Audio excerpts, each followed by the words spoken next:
দিদি, 48 ঘন্টা অতিক্রান্ত হয়ে গেল, কিন্তু এখনো পর্যন্ত কারা এর পিছনে মূল চক্রী বা কি কারণ সেটা সম্পর্কে মানে সবাই ধোঁয়াশায়, পুলিশও কোনো উত্তর দিতে পারছে না। কি বলবেন? দেখুন, আমি সিএম এর সাথে কথা হয়েছে, উনি বলেছেন যে বিষয়টি উনি দেখছেন, আর আমারও বিশ্বাস যে পুলিশ বার করবে। কিন্তু সত্যি কথাই আপনি যেটা বললেন, এতক্ষণ হয়ে গেল এখনো ধরা যাচ্ছে না।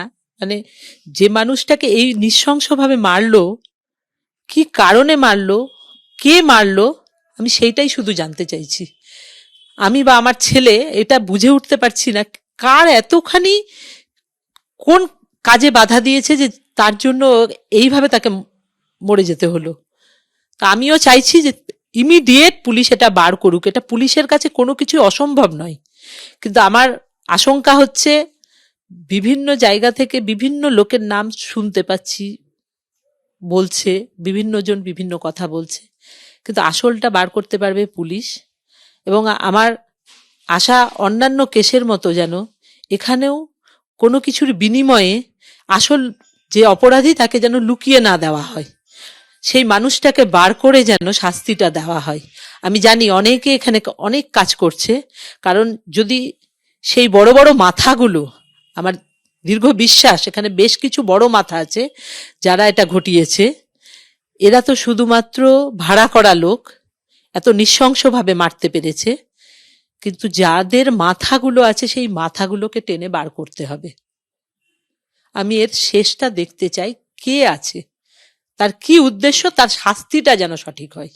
আপনারা দেখেছেন বিগত দিনে পৌরসভার নির্বাচনের পর কিছু মানুষ কিভাবে আমাদের উপরে চেষ্টা করেছিল, সেটা আমরা বারবার জানানোর চেষ্টা করেছি এবং নেতৃত্বকে জানিয়েওছিলাম।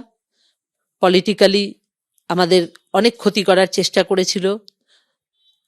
এখন কারা আছে, কি কারণ, একাধিক কারণ হতে পারে, সেটা তো পুলিশ বার করতে পারবে, সেটা আমার পক্ষে তো সম্ভব না এই মুহূর্তে।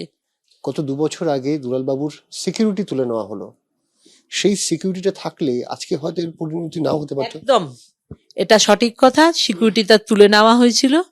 যদি সিকিউরিটি, যখন ওর 2008 সালে একবার ওকে অ্যাটেম্প নেয়, সেই সময়ে সিকিউরিটি দিয়েছিল, কিন্তু তার পরবর্তীতে 21 সালে এরকম সিকিউরিটি তুলে নিয়েছে। আমি জানি না কার অঙ্গুলি হেলনে এবং কার কি উদ্দেশ্য ছিল, যে কে এটা করেছে। এটা আমারও খুব জানার ইচ্ছা প্রশাসনের কাছ থেকেও, যে কেন সিকিউরিটিটা তুলে নিয়েছিল, কি তার উদ্দেশ্য ছিল। যেখানে যে সমস্ত মানুষের সিকিউরিটির দরকার নেই তারা সিকিউরিটি নিয়ে ঘুরে বেড়াচ্ছে, যেই মানুষটা সবসময় দল এবং মানুষের জন্য কাজ করে, সেই মানুষটার সিকিউরিটিটা তুলে নেওয়া হলো বলে আজকে তাকে এইভাবে চলে যেতে হলো। আমি, আমার ছেলে, আমরাও আতঙ্কিত যে দুলালবাবুর পরে আমাদেরকে কি করবে আমি জানি না। আমি পুলিশ প্রশাসনকে বলবো যে আমার ছেলেটা আছে, আমি এতদিন ভয় পেতাম না, জানতাম মানুষ তো সাথেই আছে আমাদের। আমি জীবনে কোনোদিন সিকিউরিটি নিইনি, আমিও দীর্ঘদিন মহিলা প্রেসিডেন্ট ছিলাম দলের।